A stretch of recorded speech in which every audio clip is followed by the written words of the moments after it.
Well, hello, I got some big news today, Florida Adventure Quest fans. I'm here in Fort Lauderdale, Florida at the Boner Outfitters headquarters, getting ready to order my new Boner custom rods. We got some big news. I'm really excited to announce I've teamed up with Boner Custom Rods, and now I have some of the finest rods I've ever used in my life. And I'm excited to be here today, Jim. Jason, welcome, man. Well, thank you. You know, you guys got some neat stuff going. You know, when I decided to sign up with Boner Outfitters, one of my main concerns was, do you have both inshore and offshore rods available? And yes, they do. But before we get into all that, I need to know why and how this Boner rods came up. Tell me about the name, Jim. Well, it all started out building fly rods for bone fishing in the Keys and the Bahamas, you know, the inshore flats. And as bone fishermen know, the nickname of a bonefish is called a boner.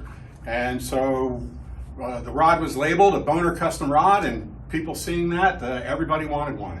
Well, I'll tell you what, you know, Jason, our philosophy is if we're going to call it a boner, it's got to be one of the best performing rods on the market. So we set out to do a handcrafted rod, not a mass production rod, that paid attention to all the fine details that make the rod perform the way that you want it to perform. Yeah, the nice thing about it is the diversity of the rods. You know, when you order a custom rod, folks, they're built by hand. Everything on them is very precision. And you are paying more for these rods, but you're getting much, much more than anything you're going to get on a production rod, that's for sure. That's true, yeah. So with a custom rod, you know, you go to a store and you pick up a rod that you like, and maybe the grip is not the length that you want, or it's not the material that you need, or possibly you like a little bigger reel seat because you use a larger size reel like some people do.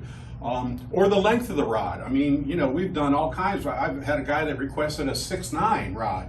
I'm like, 6'9", why do you want a 6'9" rod? He goes, well, my rod locker is 7 foot, and a 6'9" just fits in there without having to jockey it in. So that's a lot of right options, there. you know. I mean, that's about as customized as they get, folks. You want to look into an incredible rod, you got to check out the Boner custom rods. These things are absolutely incredible. And another thing I know about custom rods is when Jim builds these rods, they're built by hand, folks. There's a spine down these blanks. When the blanks are manufactured at the factory, they're woven graphite, and there is a true spine down these. Jim hand lays the guides right down the spine alignment. That makes these rods much more sensitive, and you don't get that warp and bend off the load when you're loading up on the line on the rods. Jason, another thing, the importance of spining a rod is as you said, that rod is built and designed with a backbone. That rod is designed to bend in a certain direction. And when you don't line those guides accordingly, what you're doing is you're bending that blank in a direction it's not designed to bend in. Correct. And those are the rods, like when you send it, you hear your friends say, oh, I set the hook and on a fish and it just split in two. Well, what happens again is you're bending that rod in a direction it's not designed to bend in, and you're putting undue stress. So it's very important. I used to determine a good quality rod from the name and the price. You know, if it was that fancy name that everybody heard and you paid $500-600 for it, it was a quality rod. Well, you know, not necessarily. No, so I've done some research and tested and checked the rods in local stores and stuff, and I found that those rods are not spined. And if they are, you happen to get one that happened to be shot in the right spot. So we don't do that. We build them one at a time by hand. And again, the very first most important thing is to locate that spine and put those guides accordingly. Well, another thing that I really, really like about the rods, Jim, is that you go with the oversized lower guide. That just really makes the braid feed nicely. I see a lot of rod companies, I'd say, chinsing out, maybe taking to try to cut some costs by going with a smaller guide there, and you pay the price for it. And you're exactly right, Jason. I mean, they do that because, hey, they're trying to make margins, and they're trying to make that rod affordable, not just for the avid fisherman, but for, the weekend warrior or the guy that goes fishing once a month or so. So you got to skimp, in order to make those margins. Well, we set out to make one of the best rods on the market. So we didn't, reinvent the wheel. We build them the way they're supposed to be made, and we don't skimp. So yeah, we start off with that number 30 oversized guide, where most companies will start off at the 25. Yeah. And if they do start off with the 30, they'll skip the 25 and they'll drop down. And again, it's all price and all margins. Yep.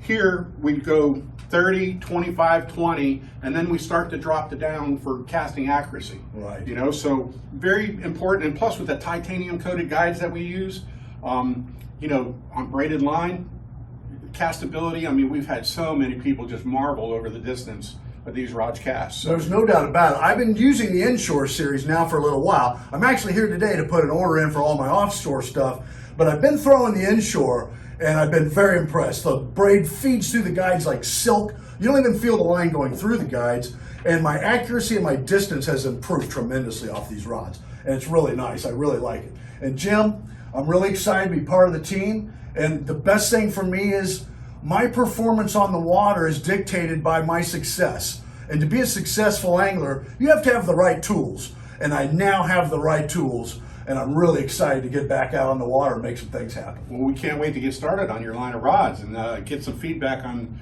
and some fishing videos or. Absolutely. You'll be seeing the saltwater series coming up soon. All my big offshore rods. We have posts coming out next.